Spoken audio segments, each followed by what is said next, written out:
Okay, this is going to be a quick look at what is a force and a good introduction into what forces are. In this, we're going to cover what exactly are forces. We're going to look at a short catalog of forces, or what are types of forces, and then what do forces actually do. Okay, so first off, a force is a push or a pull. So over here we've got an example of, this is a pull.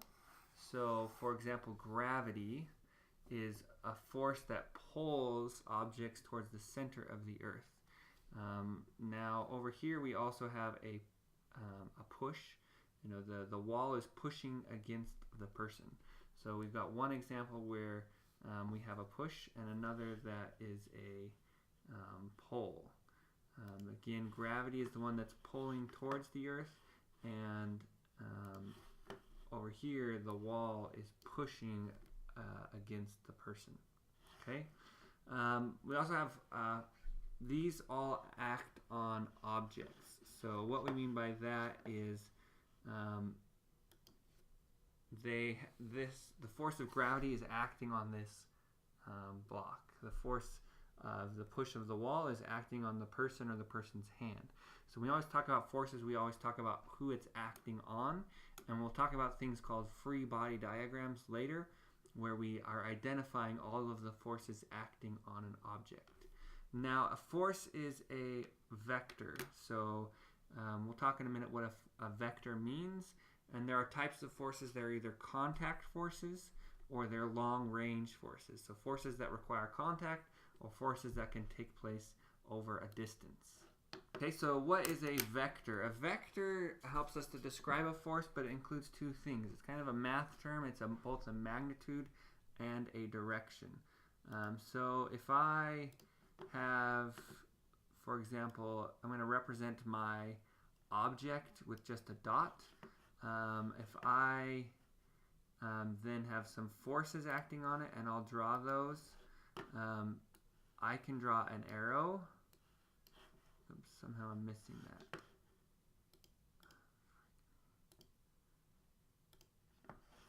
Okay, so I have a vector, and I've got this here which represents my object, and I've got a force acting on that object. Now, what I mean by it being a magnitude and a direction, the size of, or the length of that arrow that I draw represents how big of a force it is. So forces, we typically talk about them in units of newtons in our class. So this might represent, say, 10 newtons of force. So when we talk about a magnitude, we're talking about a size of this. So this might represent 10 newtons of force, and whereas another force acting on that object might only represent, say, 5 newtons of force. Okay, so the size of the forces can be different, and that's what their magnitude is. Some forces are stronger or bigger than others. You'll also notice they have different directions. If we were talking about, just on this object, we might say the direction is 10 newtons to the right, whereas in the other one we're talking about 5 newtons up. Okay, so there's always a direction. That'll come into importance when we talk about net forces, and it'll also come into importance when we start talking about, what do forces do, or if an object has forces on it, what does it cause? Now, that's not a great straight down arrow, but this could be 15 newtons downward. And that becomes important when we start talking about net forces, or the sum of all of the forces acting on it, because the direction helps us to understand if they're positive or negative forces, and we'll talk more about that. But those directions really come into play when we start talking about net forces. Okay, so some major forces that we have. I mentioned gravity. A major force that we all experience is weight, which is based upon the mass of an object, and it is experienced because there's a pull of gravity on everything on the earth. So weight, or gravitational force, is one of our major forces that we'll pretty much include in every object we're talking about. We'll talk about spring forces, and that's where we have a spring, that we can talk about different springs that, if we take a spring and then we compress it or we make it smaller, we'll often feel a force pushing that out. Same is true if we expand a spring, we'll often feel that spring force, that spring trying to pull it back together. Okay, so the next force is a tension force, and a tension force deals with strings or ropes or anything of that nature. So if we have an object, I'm going to represent it here as a circle, and let's say that it's hanging from the ceiling or something, it's tied off. The forces that would be acting on that are what we call tension forces, and those forces are always acting in the direction of the string. You may have heard the phrase, those forces are acting in the direction of the string. You may have heard, you can't push a rope. The same thing is true. This force is always going to be acting upwards in this case. If we draw our dot to represent our object, the forces acting it are going to always be in this direction. They can't be, that rope can't push. So that's a specific type of force that we call tension, and we'll talk lots of situations that deal with tension. This next one is called the normal force. This is the force that is, acts when you're in contact with the surface.